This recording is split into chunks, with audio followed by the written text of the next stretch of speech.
Yes, my good people, you already know the drill. Of course, I have this medium for that same exercise, for expression, provocation, interaction, to lead the conversation and stimulate interaction.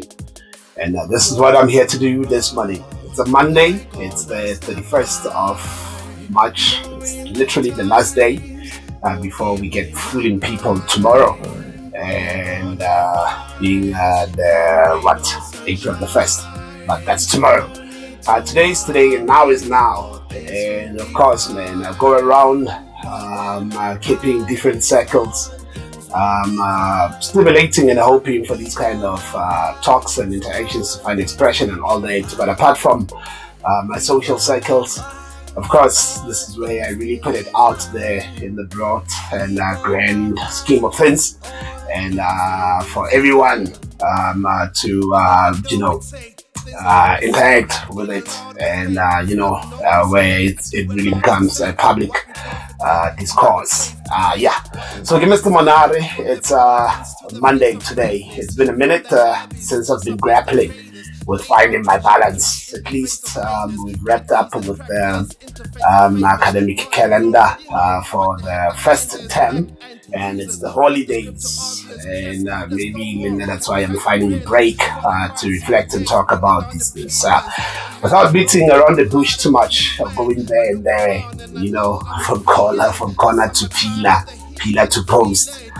Let me just hit direct to the target and speak about nature this morning and say, hey, how do you check it out? How do you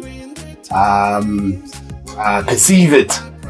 Because it seemingly weighs very deep and heavy within our existence, and with a lot of variable factors of our existence.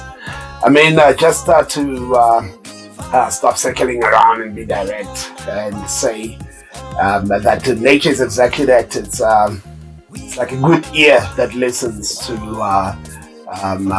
any bold utterance or declaration about you or anything or any object.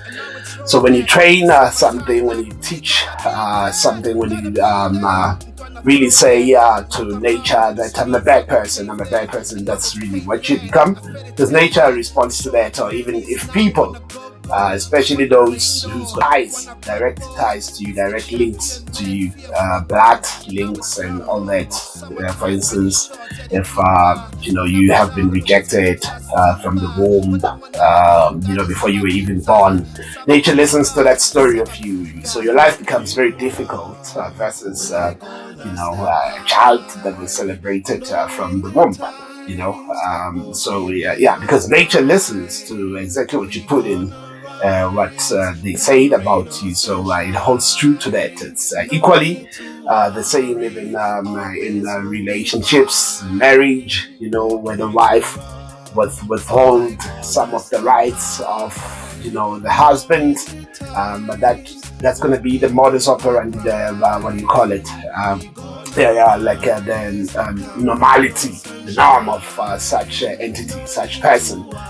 Wherever they go, whatever it is that they do socially, economically, and everything, they would be just treated in the same tone that the wife has set for the husband, so to say, or the same tone that the husband has set for the wife, so to say. So it becomes detrimental for the whole family with its ripple effect, where really there's no a restitution, so to say, or any recourse to it, because seemingly it's a seed that has been sowed about you. So so as it is indebted to us, or entrusted to us, to break some cycles and change some patterns, these generational cycles. Of course, as generational breakers, we have to be cognizant of that fact and give consideration to it. Understand that we'd have to put in extra more, work extra hard for some things. Don't lose heart, don't be discouraged. because it's quite a lonely path, just to find acceptance, just to to find existence, just to exist, peacefully, because you understand that you are marginalized, you're isolated, you're unwanted, not recognized. So it becomes difficult for any kind of available input from your side.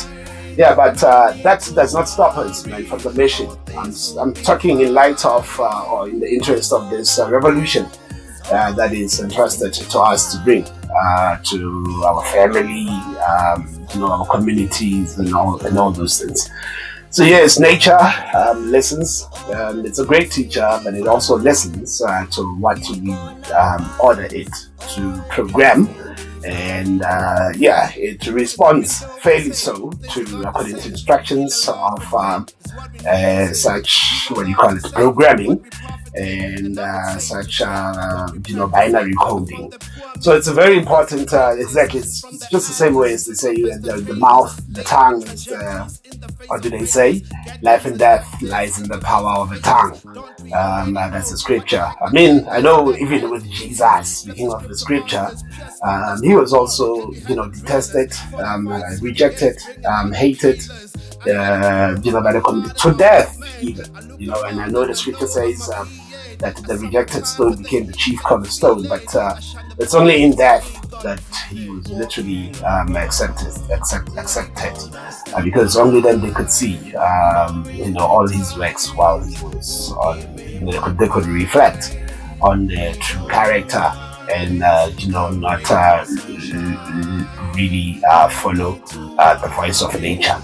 So yes, if we are to have it anyhow good, anyhow better, let's observe how we interact with nature, how we train nature about people, about certain things, about the things that we want. Nature listens to us. Nature gives us exactly that, our desires. Nature is not the destroyer, it's the programmer of nature, and which is us, person, people.